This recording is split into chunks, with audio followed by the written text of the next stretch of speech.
মিথ্যা ঘটনা থাকলে উপমিত, আর সত্য ঘটনা থাকলে উপমান। আসসালামু আলাইকুম প্রিয় শিক্ষার্থীবৃন্দ, আজকে আলোচনা করব উপমান ও উপমিত কর্মদ্বারয় সমাস চেনার সহজ কৌশল নিয়ে।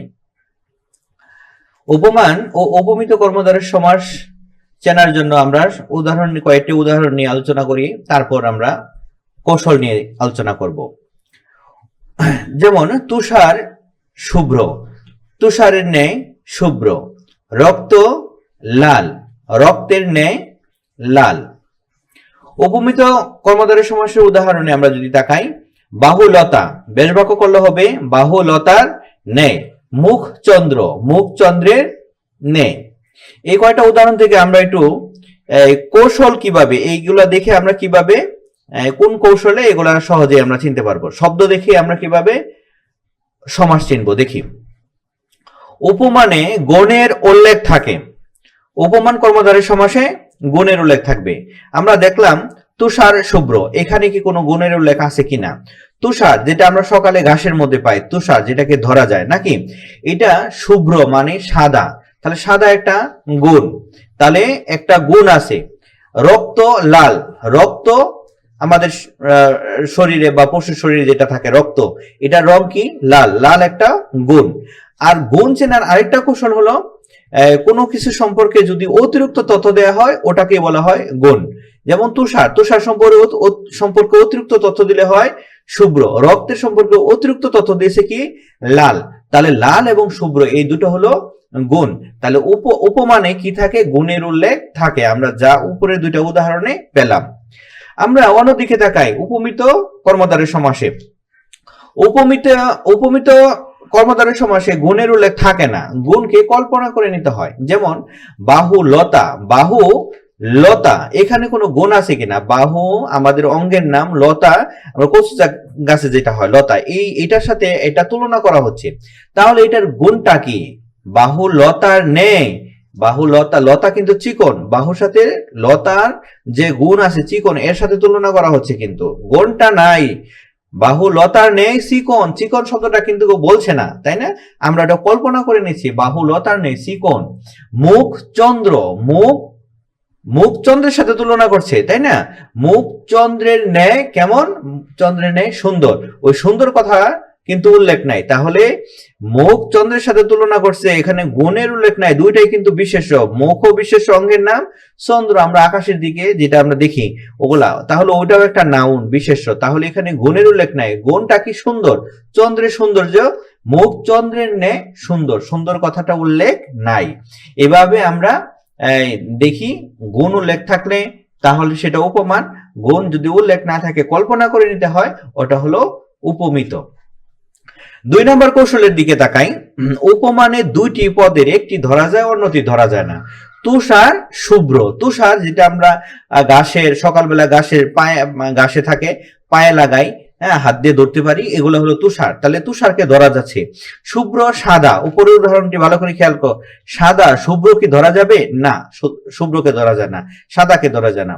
রক্ত লাল, রক্তকে ধরা যাবে, কিন্তু লালটাকে ধরা যায়? লালটা ধরা যায় না, তাই না? তাহলে দুইটি পদের একটি ধরা যাবে, আরেকটি ধরা যায় না, এটাকে বলা হয় উপমান। অন্যদিকে তাকাই, উপমিতে দুটি পদের দুটিকে ধরা যাবে, তাই না? বাহু লতা, বাহু মানে আমাদের অঙ্গ, লতা মানে কচু গাছে যেটা জন্মায়, তাহলে বাহুকে ধরা যায়, লতাকেও ধরা যায়। যদি বস্তু হয় মানে পদার্থ হয়, এগুলা হবে কি সবগুলা ধরা যাবে। মুখ চন্দ্র, মুখ আমাদের অঙ্গ, এটা আমরা ধরতে পারি। চন্দ্র যেটা আকাশের দিকে, ওখানে তো মানুষ যায়, ওখানে অবস্থান করে, তাই না? চন্দ্র অবস্থান আছে, তাহলে আমরা জানি যেটার অবস্থান আছে সেটাকে ধরা যায়, তাহলে মুখ ধরা যায়, চন্দ্র ধরা যায়, দুটি পদকেই ধরা যাচ্ছে, তাই না? তাহলে দুটি পদকেই ধরা গেলে উপমিত কর্মদ্বারয় সমাস, আর একটিকে যদি ধরা যেত তাহলে উপমান কর্মদ্বারয় সমাস হইতো। 3 নম্বর কৌশলটার দিকে আমরা তাকাই। উপমানে ন্যায় শব্দটি বেশ বাক্যের মাঝে থাকে। দেখি উপরে, রক্তের ন্যায় লাল, বেশ বাক্যের দিকে তাকাই, রক্তের ন্যায় লাল, ন্যায় শব্দটা কোথায় আছে? রক্ত এবং লালের মাঝখানে আছে। তুষারের ন্যায় শুভ্র, ন্যায় শব্দটি কোথায় আছে? তুষার এবং শুভ্র এর মাঝখানে আছে, তাই না? ন্যায় শব্দটা যদি মাঝখানে থাকে তাহলে উপমান কর্মধারয় সমাস। আর উপমিতে ন্যায় শব্দটি বেশ বাক্যের শেষে থাকে। আমরা উপরে উদাহরণ দেখি, মুখচন্দ্রের ন্যায়, ন্যায় শব্দটা কোথায় আছে? শেষে। বাহুলতার ন্যায়, ন্যায় শব্দটি আছে সবার শেষে। তাহলে ন্যায় শব্দটি মধ্যে থাকলে উপমান, আর শেষে থাকলে উপমিত কর্মধারয়। আমরা 4 নাম্বার কৌশলটি দেখে নেই। এই উদাহরণ, অভিধানে উপমান শব্দটি আছে। অভিধানে উপমান নামক কোন একটা শব্দ আমরা দেখতে পারবো নাকি? এটা সত্য শব্দ, ঘটনা সত্য, তাহলে উপমানে সত্য ঘটনা থাকবে। এগুলো কিন্তু বইয়ের কৌশল না, যার কারণে আমরা এমনিতেই বানানো, শেখার জন্য, মনে রাখার জন্য, তাই না? এই কৌশলগুলো। উপমানে সত্য ঘটনা থাকবে, তাহলে সত্য ঘটনা কিনা আমরা একটু যাচাই করি। রক্ত লাল, রক্ত সত্য, লাল লাল কিনা? হ্যাঁ, রক্তে সবসময় লাল, এটা একটা সত্য ঘটনা, তাহলে এটা উপমান। তুষার শুভ্র, তুষার সাদা, শুভ্র মানে সাদা, এটা সত্য। তুষার তো কালো না বা লাল অন্য কিছু না, তুষার শুভ্র, এটা সত্য কথা, তাহলে এটাও কি হবে? উপমান হবে। অন্যদিকে তাকাই, 4 নাম্বার, উপমিতে অভিধানে উপমিত, তোটা কিন্তু আলাদা করে লিখেছি, কারণ এটা কিন্তু আমরা আগেই বলেছি এটা কিন্তু বইয়ের ভাষা না, এটা শেখার জন্য একটু কৌশল অবলম্বন করা। উপমি পরে তোটা আলাদা করে ফেলছি। উপমি যে শব্দটা আমরা দেখাইতেছি, এই উপমি শব্দটা হলো অভিধানে নাই, তাহলে এটা মিথ্যা শব্দ।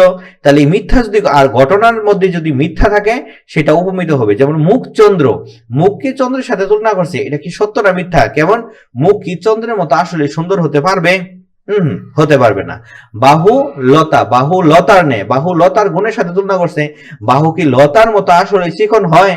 না, এটাও মিথ্যা কথা। তাহলে মিথ্যা ঘটনা থাকলে উপমিত, আর সত্য ঘটনা থাকলে উপমান। এইভাবেই আমরা উপমান এবং উপমিত কর্মধারয় সমাসগুলো সহজেই চিনতে পারবো। আমি আশা করি যতগুলো বইয়ের মধ্যে যতগুলো উদাহরণ দেয়া আছে, এইভাবে যদি আমরা বিশ্লেষণ করি সবগুলোই আমরা আনসার করতে পারবো শব্দ দেখি। তাহলে তোমরা এইভাবে চেষ্টা করবে। আর তোমরা যারা মোবাইল নিয়ে এগুলা দেখতেছো, এটা একটা স্ন্যাপ দিয়ে নাও, তাহলে ভবিষ্যতে কি করবে, যে কোনো সময় এই কৌশলগুলো সহজে দেখতে পারবে, তাই না? আজকে এই পর্যন্তই, তোমরা ভালো থেকো, আগামী ক্লাসের জন্য অপেক্ষায় থাকবে এই আশা করে আজকের জন্য আল্লাহ হাফিজ।